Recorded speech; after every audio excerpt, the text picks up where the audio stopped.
السلام علیکم ورحمۃ اللہ وبرکاتہ. محترم سامعینو، امید در رب لرم چې تاسو به روغ یې، جوړ به یې، د صحت په جامو کې به یې.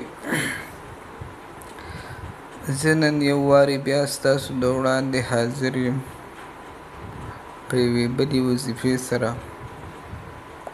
او دا وظیفه د الله رب العزت اسم ذات دی چې یا الله دی، او دا د هغه چا دپاره دی چې څوک بیماران وي، او بیا خاص کر هغه بیماران چې مرض ډېر سخت وي، مرض یې دومره سخت وي چې ډاکټرانو هغوی ته ویلي چې د علاج ناممکن دی، اوس د علاج نه کېږي. نو دا وظیفه د هغه کسانو لپاره ده.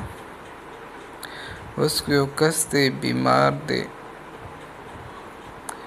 بیماري سخته ده یا داسې بیماري ده چې لا علاجه ده، نو هغه دې دا وظیفه کوي. وظیفه څه ده؟ وظیفه دا ده چې لفظ الله، یا الله یا الله یا الله، دا ډېر ډېر وایي، ډېر ډېر دې وایي، او بیا دې د هغې نفس د خپل صحت دپاره هغه دعا غواړي، الله رب العزت به صحت کامله عاجله ورکړي، خو په شرط د دې چې ګورئ د دغه مریض نیټه نه وي برابر.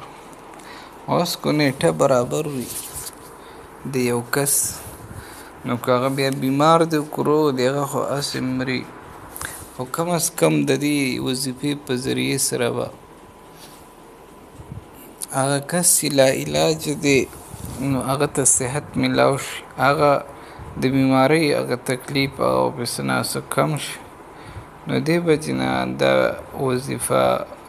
د هغه چا دپاره ډېره بهترینه ده